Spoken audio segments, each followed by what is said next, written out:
Nagtitinda lang ako ng Xiaobing sa kalsada. Nang makita ko ang isang immortal na nagdudulot ng kalamidad.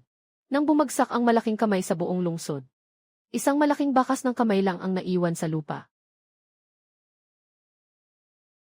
Ako lang ang natitirang buhay sa loob ng 100 milya. Dahil ako ay isang mabuting tao. Mayroon din akong attribute point system sa aking utak. Makakakuha ako ng isang attribute point sa bawat taon na nabubuhay ako. Kaya nagpasya akong maghanap muna ng lugar para mag-retreat. Para ang lahat ng mga immortal na ito ay makahinga ulit. Pagkatapos ng 2.5 taon ng pagsasanay, naglakbay ako sa liblib na bayan ng Qingshai. At nakakuha ng trabaho bilang isang pulis. Ako ay isang tao na pangunahing lumalaban sa kasamaan at gumagawa ng mabuti. Hindi lang ako masigasig na tumutulong sa iba. Sinusuportahan ko sila, kahit ang mga asong gala sa kalsada. Malugod ko silang pinapakain ng buffet. Dahil dito, walang duda na ako ang nanatiling pinakamahusay na pulis ng Qingshai sa loob ng 2 taon. Nang akala ko'y magpapatuloy ang tahimik na buhay ko. Biglang nagpadala ang korte para sa pilitang mangalap ng sundalo. Nang akala ko'y kailangan ko ng lumaban. Dahil sa 2 sertipiko, direkta akong na-exempt sa serbisyo militar. Nang iniisip kong magpasalamat sa aking kapalaran.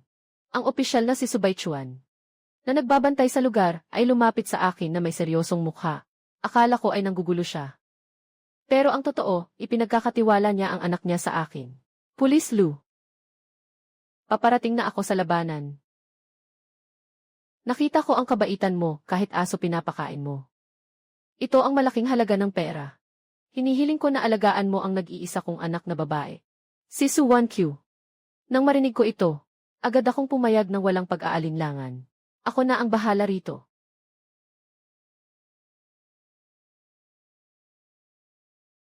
Nandyan ba si Wanqiu? Ako ang Kuya Lu mo. Magandang araw, Kuya Lu. Ako ang mag-aalaga sa iyo mula ngayon. Sinabi na ba sa iyo ng iyong ama? CJ, kung ganoon, uuwi na ako para kumuha ng gamit at lumipat dito. Hindi. Masyado namang mabilis yan. Ano ba ang iniisip mo? Nakita mo yung 3 bahay sa kabilang kalye, doon ako nakatira. Kung may kailangan ka, doon mo ako hanapin. Sa loob ng ilang araw, naging pamilyar na sila sa isa't isa. Kahit maganda ang buhay sa bayan, mayroon nang nagbabadyang panganib. Isang grupo ng mga bandido malapit sa Qingshai Town. Ay matagal nang may masamang balak kay Su Wanqiu na malinis at kaakit-akit. Ang grupong ito ay gumawa ng maraming kasamaan. Paulit-ulit na sinubukan ng bayan na sugpuin sila sa bundok, ngunit wala silang nahuli. Isang madilim na gabi. Sa pasukan ng bayan, ang panday na si Zhao Tichi ay palihim na. Ginagabayan ang isang grupo ng mga nakamaskarang estranghero patungo sa bakuran ni Su Wanqiu.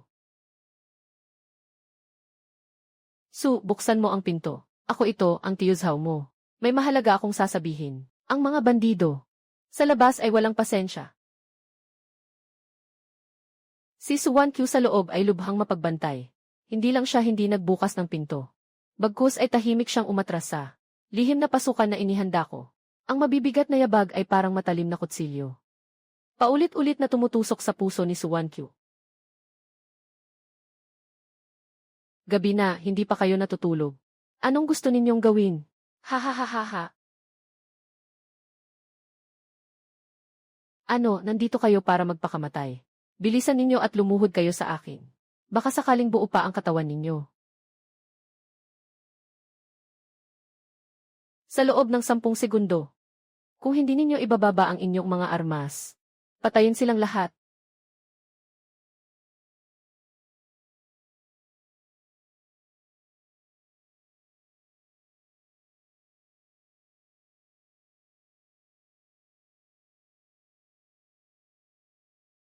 Magpakilala ulit tayo. Ako si Lu Changsheng. 4 na beses na mahusay na pulis ng Qingshai Town. Ngayon, ipapadala ko kayong lahat sa isang magandang muling pagsilang.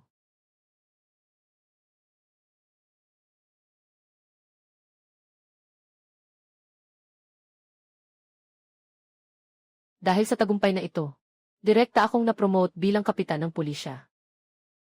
Kumakalat sa bayan. Isa sa mga kapatid ni Liu Pao ay nakasandal sa isang makapangyarihang sekta ng immortal. Pagkalipas ng ilang dekada, babalik para maghiganti. Hindi ako kinukulang sa oras. Pagkalipas ng ilang dekada, hindi pa sigurado kung sino ang mananalo. Nitong mga nakaraang taon, ang aking antas ng lakas ay lumampas na sa 2 digit. Para maiba naman 306. Basta ko na lang idinagdag ang kaunting nakuha ko sa aking kapalaran. Pero hindi ko inasahan na dahil doon.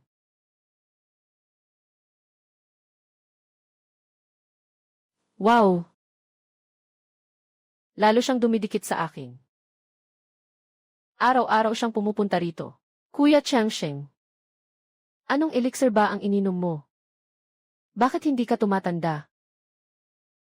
Paano kung sa hinaharap, maging matandang babae ako na puno ng kulubot?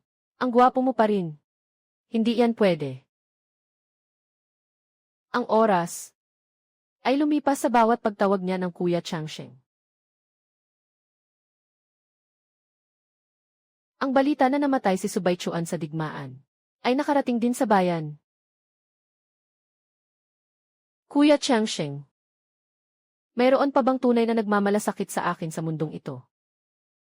Mayroon. Sino? Ako.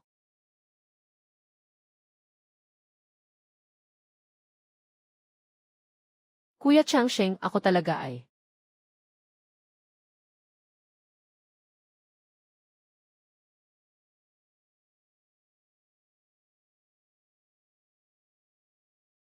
Ako ang matanda ng palasyo ng Piao Miaoxian. Naramdaman kong may isinilang dito na may malaking kapalaran. Kaya binuksan ko ang aking sekta upang magbigay ng isang malaking biyaya.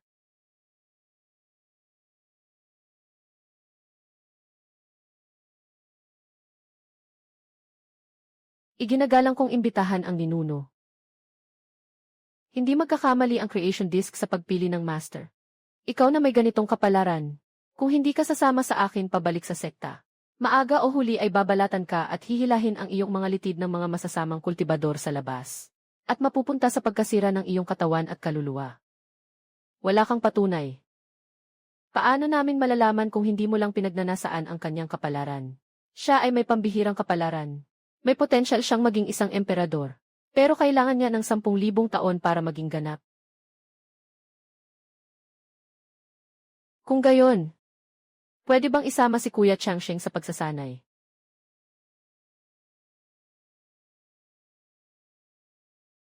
Siya ay walang kapalaran.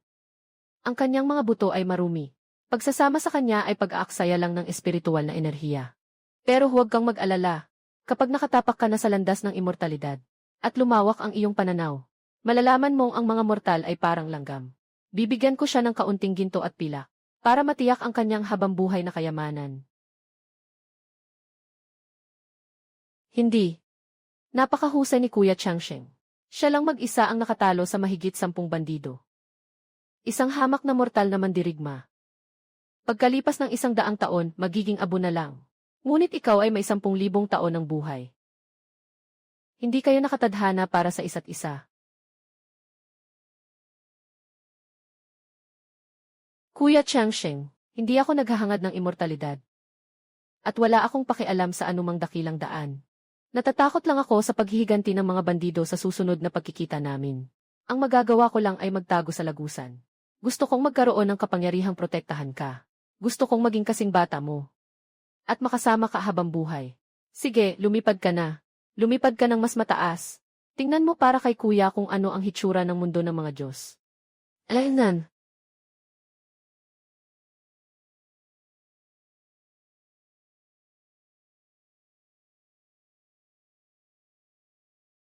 Gaano karami ang nainom ni Wanshu? Nakikilala mo ba ako? Kuya Changsheng. Bakit ka may 2 ulo? Lasing ka na. Ihahatid na kita sa iyong silid. Hindi ako lasing. Medyo nahihilo lang ako. Kuya Changsheng, huwag kang umalis. Huwag mo akong iwan, sige na. Kuya Changsheng. Naniniwala ka ba sa in vino veritas? Anak, lasing ka na talaga. Hindi ako lasing. Kuya Changsheng. Gusto kita. Hindi ko alam kung kailan nagsimula. Siguro noong pinakain mo ang mga ligaw na aso. Siguro noong ipinagtanggol mo ang aking ama. Pero gusto kita. Alam kong kung hindi dahil sa alak. Hindi kailanman masasabi ng babaeng ito ang mga salitang iyon. Pero ngayon, ayos na. Ang paglilinang ay makakapagpabago ng kapalaran. Magpapaka-immortal ako. Pag-aaralan ko ang mga spell na magagamit ko para makasama ka ng matagal. Kailangan nating mabuhay ng magkasama. At makita ang lahat ng tanawin sa mundong ito, okay? Si 1Q. Hindi man lang ba siya nakapagpaalam? Pumili ka ng isa sa mga magic treasure, immortal pill, o cultivation method. Bibigyan kita ng isang dekalidad na item mula sa mortal na mundo. Sapat na rin iyan para sa iyo, isang mortal, para magamit habang buhay. At tamasahin ang lahat ng karangyaan. Kahit na hindi ko pa talaga kayang talunin ang matandang ito ngayon. Pero kung magtatago lang ako ng ilang daang taon pa, tiyak na masusuntok ko siya at magkakalat ang kanyang mga ngipin. Gusto ko ng isang teknik na kayang palitan ang haba ng buhay para sa paglilinang. Gusto ko ng isang teknik na kayang palitan ang haba ng buhay para sa paglilinang.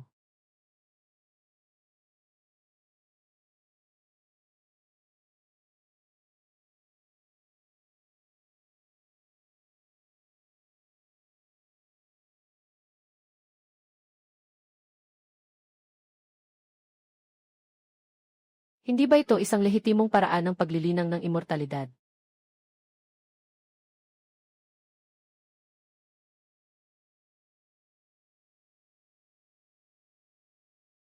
Ang bilis ng panahon. 10 taon na mula nang umalis si 1Q. Sa loob ng 10 taon na ito, araw-araw kitang iniisip. Nagsikap akong magsanay, para balang araw ay mahanap kita. Akala ko sapat na ang lakas ko. Pero ngayon ko lang nalaman na hindi pa pala. Tunog. Dahil sa epekto ng kapalaran. Ang pagkaunawa sa Yefju ay umangat at naging tindo Alefju. Ang pesting sistemang ito may auto-upgrade pa ng mga teknik.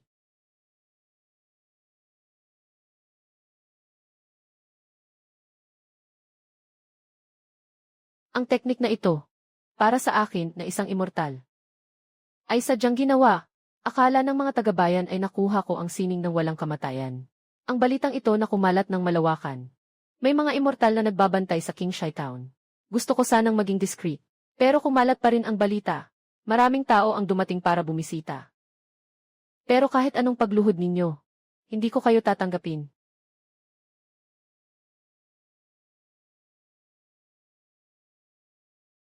Nabalitaan kong ang pinuno ng mga pulis sa bayang ito ay isang buhay na immortal. Hindi siya tumatanda sa loob ng 20 taon. Pero ang dalagang kasintahan niya noon ay dinala na ng mga immortal. Bakit pa siya nananatili rito na parang asong ligaw? Kailangan pa bang isipin yan? Siguradong masyado siyang mahina, kaya hindi siya pinansin ng mga immortal. Sa aking palagay, ang titulong immortal na iyan, nagpapanggap lang siya. Hanapan natin ang pagkakataon para malaman ang totoo.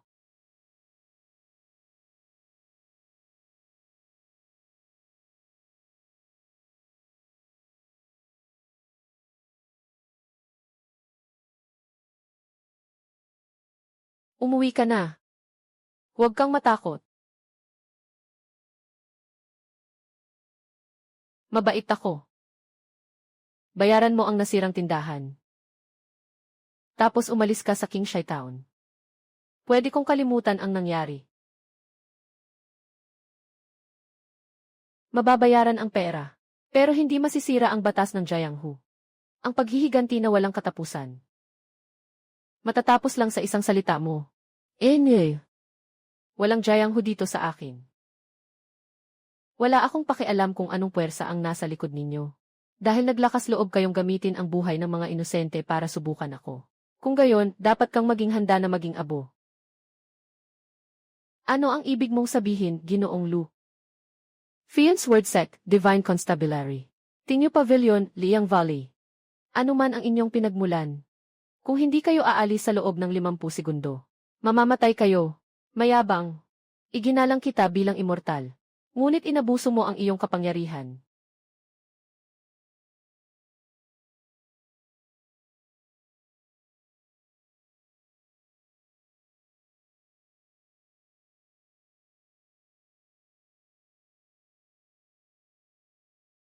Humihingi ako ng paumanhin sa aking naunang pagsubok.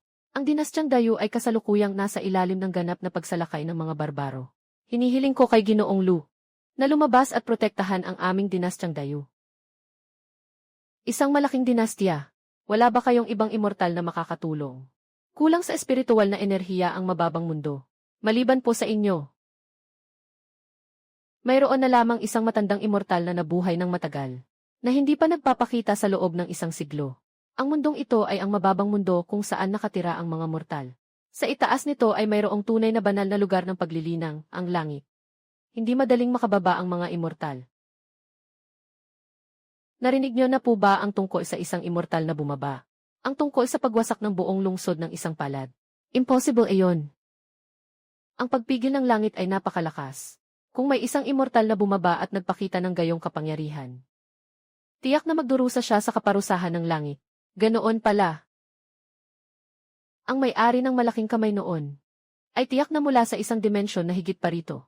Mas mataas na antas ng dimensyon. At hindi ako napatay ng sampal niya. Marahil ay pinalabas ako ng batas ng langit. Magpatuloy sa pagtatago. Magtago ng 100,000 taon. Paglabas ko, ako na ang pinakamalakas. Ginoo, kung tutulungan mo lang kami. Ang posisyon ng pambansang guro.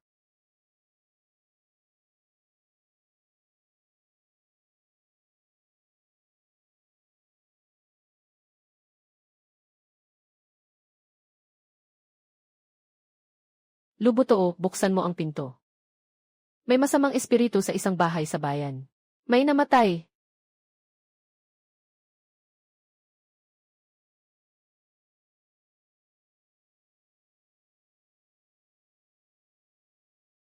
Lubotoo, masamang balita ito. Si Ghost Hand, ang pari na nag-imbestiga sa masamang espiritu sa bundok, ay namatay. Ang tanging na ibalik ay ang kanyang punit-punit na roba. At ang sulat na ito na may dugo.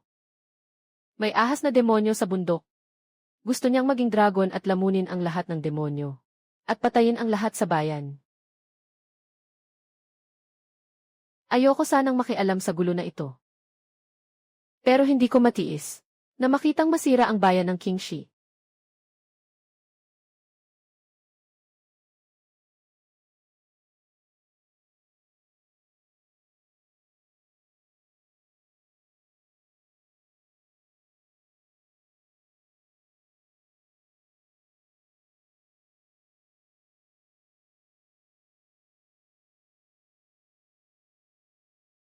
Yung mahabang ahas sa loob. Nandyan ba?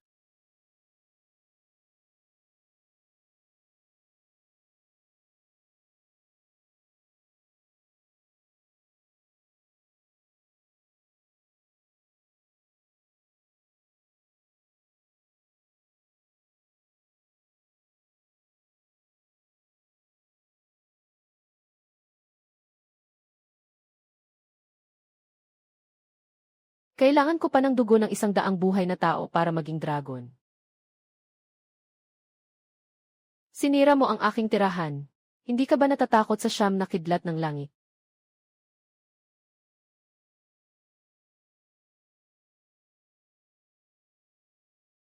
Hindi ako natatakot.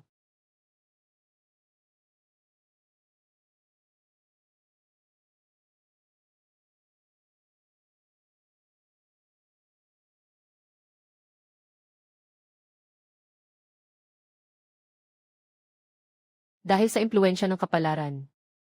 Nakakuha ako ng talentong beginner dragon's aura.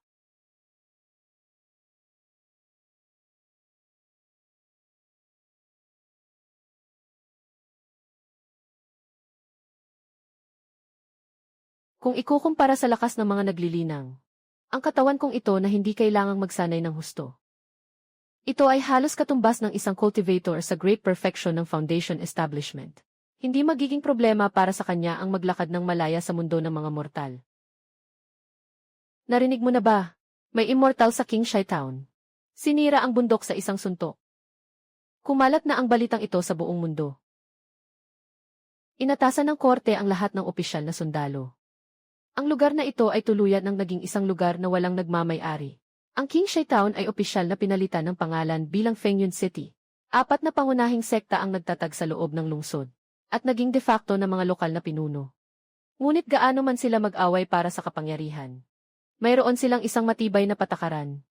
Huwag kailanman pahintulutan ang sinuman na lumapit. Kahit isang hakbang sa maliit na bakuran sa kanluran ng lungsod.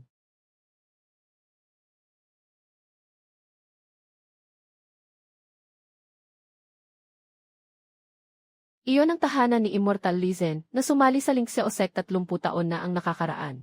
Naging bihasa siya. Sa kanyang sining, bumaba siya ng bundok para hanapin ang pumatay sa kapatid niya.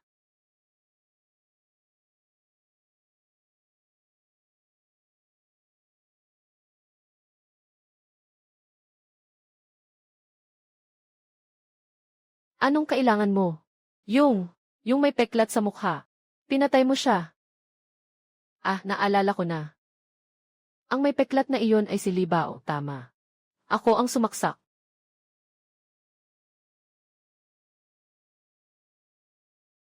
Hinihiling ko sa Immortal Venerable na lumaban.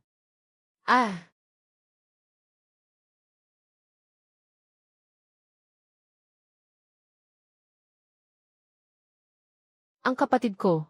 Ikaw ang pumatay. Matagal nang nangyari iyon. Dapat matagal ka nang bumaba para samahan siya. Ngayon ka lang magpapakamatay. Halos nakalimutan ko na. Mayabang na mortal. Ang pagpatay sa iyo ay para sa kaluluwa ng aking kapatid.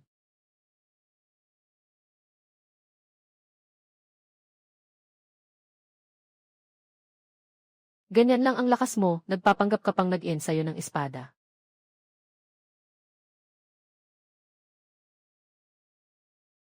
Ikaw ang nagtulak sa akin dito.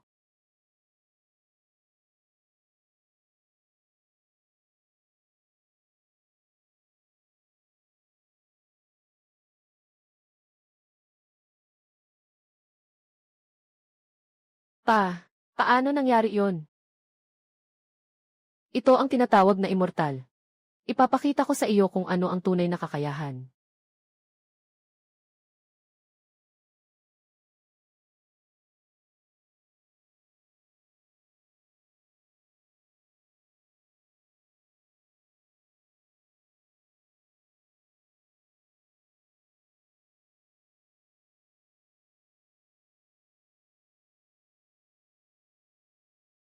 Dahil sa impluensya ng kapalaran, ang pangunahing True Dragon Key ay umunlad sa Intermediate True Dragon Key. Sige na. Tapos na ang laban. Matutulog na ako. Naimbestigahan niyo na ba ang Lingseosek? Iulat sa Immortal Venerable ang Lingseosek. Itinatag ang sekta 300 taon na ang nakalipas. Si Lizen ang huling disipulo ng pinuno ng sekta. Sinasabing ang pinuno ng sekta ay isang makapangyarihang immortal. Sa mga nakaraang taon, nagkulong siya sa likod ng bundok ng sekta. Nasaan na ang mga kapitbahay sa Qingshai Town? Bakit puro kayong may dalang espada at pamalo? Ibinenta ng mga dating residente ang kanilang mga bahay sa amin sa mataas na presyo. At pumunta sa Jinling City para magsaya.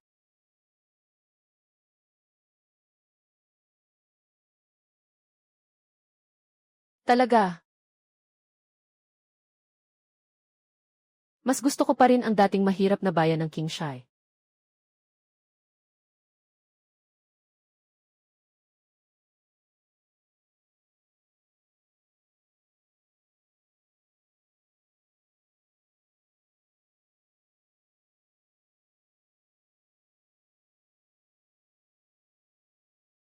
Kinabukasan, muling isinabit ni Xiao Jianghu ang karatulan ng Qingshai Town.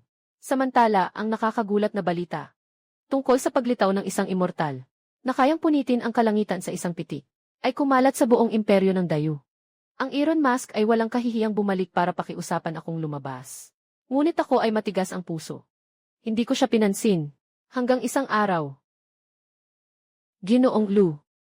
Kinakatawan ko ang dinastyang Dayu. Handa kaming tanggapin ka bilang pambansang guro. Basta't pumayag kang lumabas, ang buong bansa ng Dayu ay susunod sa lahat ng iyong kahilingan. Hindi interesado. Umuwi ka na.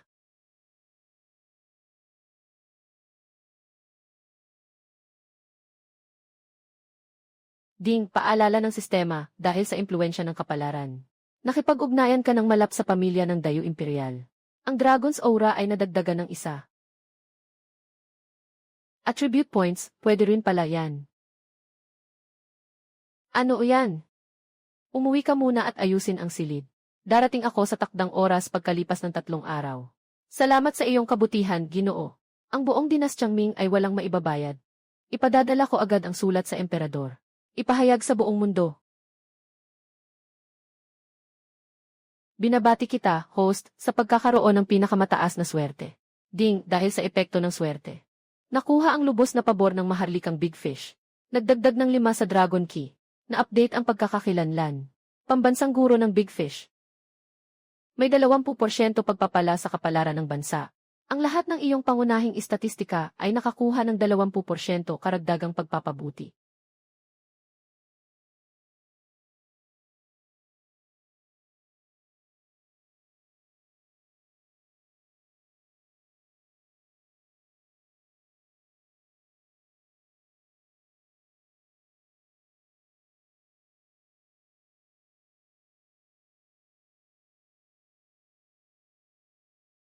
Ginoong Lu.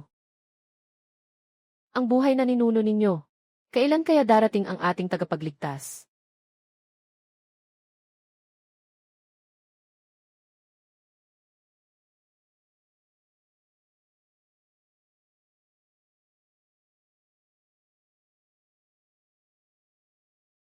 Sa teritoryo ng Dayu. Bawal ang mga barbaro. Kung ayaw mong mamatay, umalis ka na. Sino ka, hangal? Idilat mo ang mga mata mo. May 300,000 kawal sa likod ko. Sa isang iglap, dudurugin ka namin. Pakitama. Hindi ako baliw. Maaari ninyo akong tawaging pambansang guro ng dakilang isda.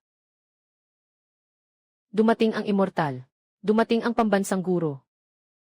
Lahat ng tropa, sumugod.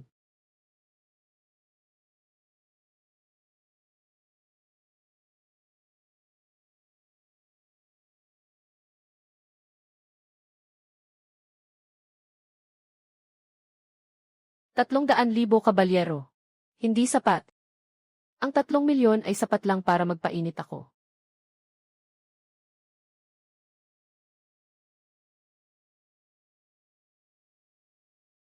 Ang mga katawan ng tao ay mahina. Kaya lang nitong dalhin ang kaunting kapangyarihan ko. Maligayang pagdating sa Immortal Venerable mula sa itaas na kaharian. Pakiusap, patayin mo ang halimaw na ito. Para maghanda sa pagkuha ng Immortal Sex sa mundong ito sa hinaharap. Dahil sa iyo, hamak na nilalang mula sa ibabang kaharian. Napilitan akong bumaba sa lupa. Alam mo ba kung ano ang nasira mo? Sinira mo ang ginawa kong pagkakataon. Para makipag-ugnayan sa banal na dalaga gamit ang aking banal na kamalayan. Dapat kang mamatay.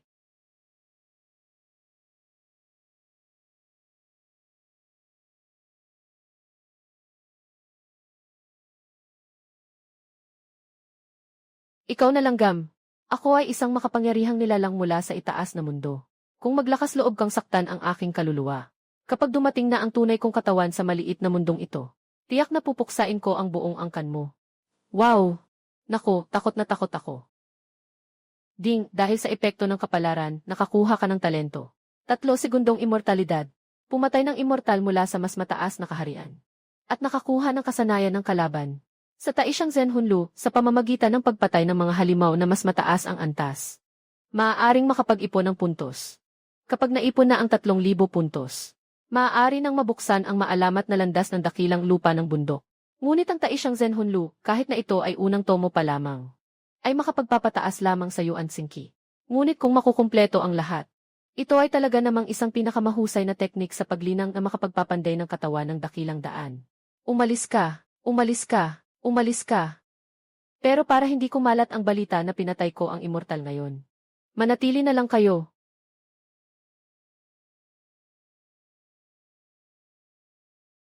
Ding, dahil sa epekto ng tadhana. Nakakuha ka ng matinding pagsamba mula sa buong bansa. Ang True Dragon Key ay nadagdagan ng 45. Ugh. Sa kasalukuyan bukod sa akin, mayroon na lang isang immortal na nagtatago sa bundok. Hindi naman basta-basta makakababa ang mga nasa itaas. Kaya kung magsa-sign in lang ako araw-araw sa beginner's village na ito, at mag-a-ascend lang kapag sobra na ang stats ko. Hindi ba't ang sarap?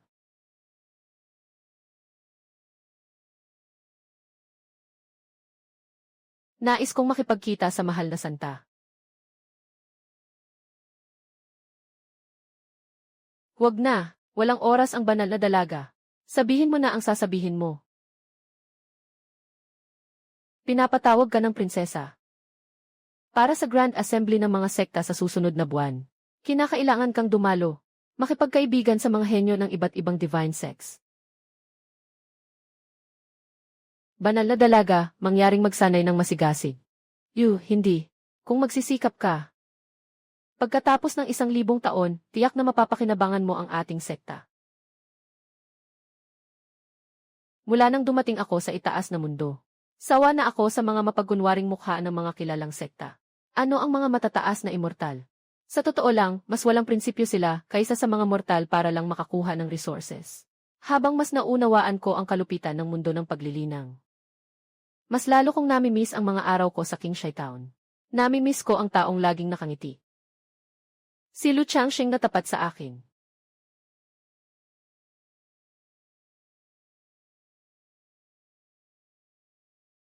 Mahal na pambansang guro, ang paglalakbay na ito sa Shengjing ay inayos ng aking emperador ng napakagarbo. Tiyak na hindi kayo bibigyan nito. Hindi nga ako mabibigo. Dahil wala naman akong inaasahan sa simula pa lang. Pambansang guro. Sa tingin ninyo ba ang ating dinastyang Dayu ay magtatagal ng libu-libong taon?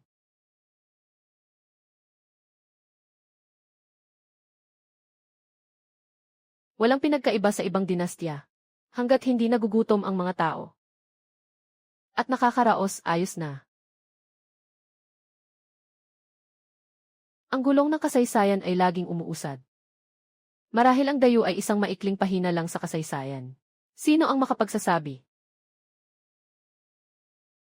Pero ngayon, iba na. Nandyan kayo ang tagapagtanggol ng Dayu. Isa akong pambansang guro sa Dayu. Maaari rin akong maging punong ministro sa Tang. Ayoko baguhin ang kasaysayan. At ang pangalan ko ay hindi kailanman malalagay sa mga aklat ng kasaysayan.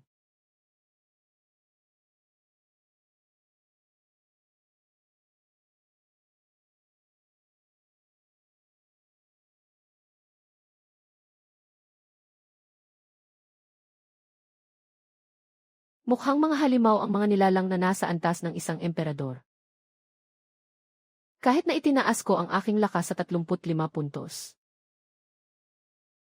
Ang kaya ko lang gawin ay patagin ang isang burol o durugin ang isang pader ng lungsod. Kumpara sa mga hindi tao na kayang gumawa ng 100 metro na hukay sa mapa. Malayo pa ang aking mararating.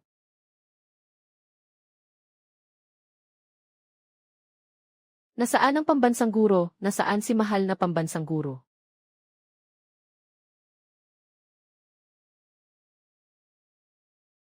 Ang anak ng langit na si Dayu, si Tianmu, ay nagpupugay kay mahal na pambansang guro. Sino ka? Sumasagot po sa kamahalan. Siksiyawang po ang pinakamatapat na tagahanga ng pambansang guro. Ang emperador ng Dayu, si Yu Chanmu. Magaling, marunong ka pang gumalang. Ang pambansang guro sa Dayu ay may utang na loob sa pagliligtas sa amin mula sa kapahamakan. Kayo po ang muling nagbigay buhay sa Dayu. Nararapat lang kay Xiao Wang. Kung ganoon ang sinasabi mo, hindi ba't magiging tatay mo ako?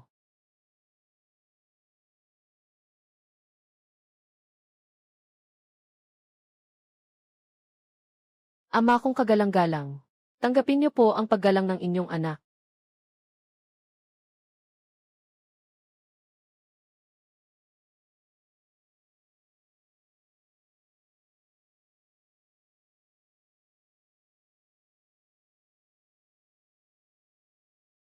Ama, upang ipagdiwang ang inyong mga nagawa.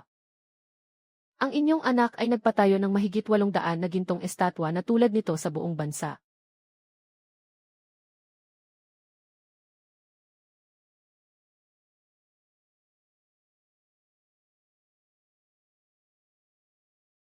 Boss, bigyan mo ako ng isang tusok ng candied pear.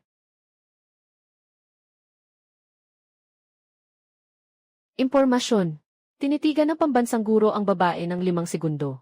Dapat ba natin siyang itali at dalhin sa silid-tulugan ng pambansang guro? Binibini. Ang Ginoo sa tabi ay nakatingin sa iyo. Diyos ko, bakit siya nakatingin sa akin? Hindi kaya gusto niya ang katawan ko. Pero ang gwapo niya. Silipin ko nga ulit. Haha, karapat-dapat nga siyang tawaging malupit na karakter na kayang puksain ang mga immortal na bumaba sa lupa. Ang pambansang guro ay talagang karapat-dapat sa kanyang reputasyon.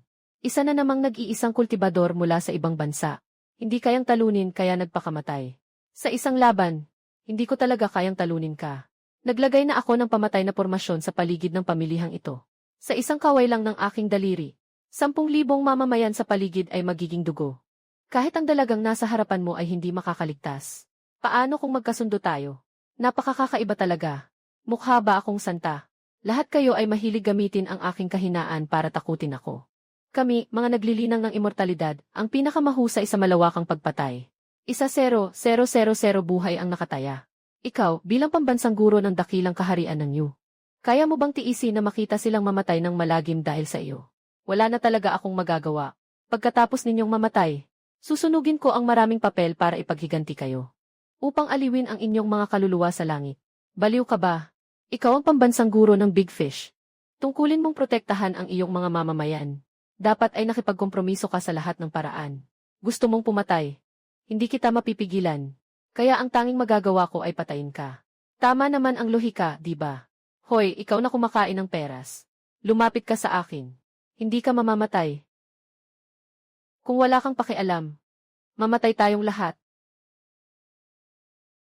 May pakialam ka pa rin pala. Ang aking mga kasama na nagtatago sa malayo ay sisimulan na ang pormasyon. Lahat kayo sasama sa akin sa libingan. Oh, talaga?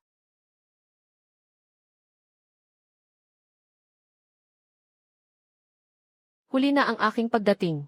Parusahan niyo po ako, guro. Tama na ang pag-arte. Hindi ko naman kailangan ang inyong proteksyon. Umuwi na kayo at alagaan ang inyong mga anak. Huwag mo na akong sundan. Mahal na pambansang guro, maaari ba akong pumasok? Pumasok ka. Pagbati, mahal na pambansang guro. Ano ang pangalan mo? Ang pangalan ng alipin ay King Yao. Ngayon, inutusan akong pagsilbihan ang mahal na pambansang guro. Magaan na pag-ugoy, tama. Ngayon, ang galing mong lumamo ng buong pera sa kalye. Ang galing mo doon. Dahil ang galing ng bibig mo, may isang bagay akong gustong subukan noon pa. Gusto kong humingi ng pabor sa iyo. Tungkol sa bagay na ito, walang lalaking makakatanggi rito.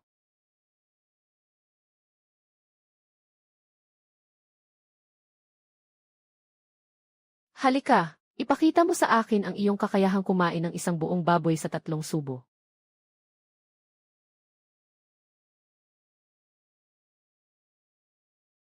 Sabihin mo, bakit ka pumunta rito sa akin sa ganitong oras ng gabi? Ang kamahalan. Sinabi ng kamahalan na ang pambansang guro ay nagkaroon ng pagtingin sa akin sa kalye. At ilang beses niya akong tiningnan. Nag-utos po kayo sa aking ama na ipadala ako sa palasyo. Para maging katulong ninyo. Ang batang emperador ay marunong kumilos. May pakiramdam. Kaya mong ubusin ang isang baboy sa 2 subo. Patunay na hindi ako nagkamali. Halika, sa mahabang gabi. Ayaw kong matulog. Samahan mo akong maglaro ng 2 round.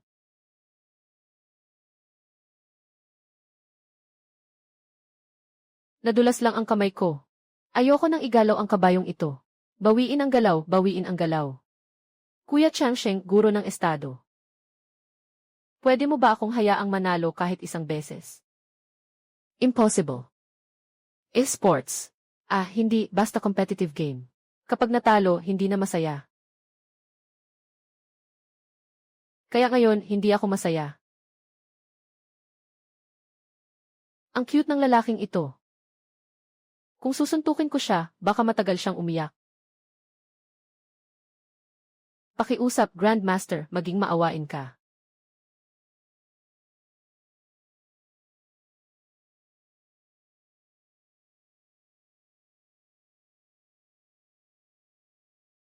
Ama, nag-utos na ang iyong anak sa lahat ng lungsod sa 13 estado ng Dayu. Ipapagawa ko ang iyong gintong estatwa at itatakda ko ang araw na ito bawat taon bilang pista ng pambansang guro upang sambahin ka ng lahat ng tao sa mundo.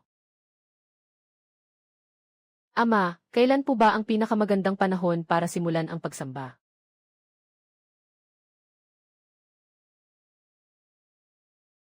Hindi naman ako Diyos-Diyosan sa templo. Bakit niyo ako sasambahin? Makakahulog ba ako ng gintong barya? Ama, ikaw ay nag-iisang lumaban at tinalo ang 300,000 barbaro. At iniligtas ang ating bansa ng Dayu. Ikaw ay isang Diyos na bumaba mula sa langit. Nararapat lamang na sambahin ka ng mga tao. Ikaw ang nais ng puso ng mga tao. CJ. Basta masaya ka. Ayusin mo na lang.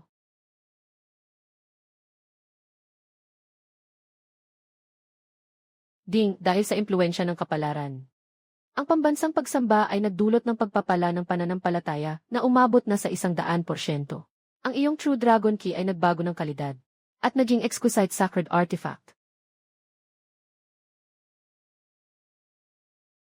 Automatikong nag-upgrade ang kasanayan gamit ang kapangyarihan ng pananampalataya. Ang dami kong kinita sa pagkakataong ito. Kuya Changsheng, handa na ang chessboard. Ngayon, nangangako akong hindi iiyak. Paano kung lumaban tayo ulit ng 300 rounds? Laban. Pagkalipas ng ilang araw. Kuya Changsheng, ang laki naman ng saranggola na iyan. Wala namang hangin ngayon. Hindi kaya hindi iyan makalipad. Huwag kang mag-alala, tumakbo ka lang ng diretsyo. Ako na ang bahala sa iba. Bahala na ang hangin.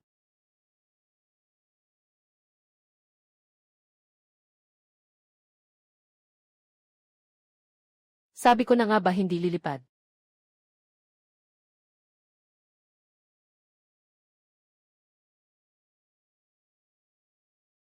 Kuya Changsheng, tingnan mo, lumipad na. Ang taas ng lipad ng saranggola. Kuya Changsheng, gusto mo bang lumabas ulit tayo para magpalipad ng saranggola sa susunod? CJ. Ako ay isang matandang halimaw na walang kamatayan. Ang buhay ko ay walang katapusan. Samantalang ang buhay ng mga tao ay 100 taon lamang. Matagal ko nang napagdesisyunan na hindi ako dapat magkaroon ng malalim na koneksyon sa kahit sino. Hindi ito maganda para sa kanya at para sa akin.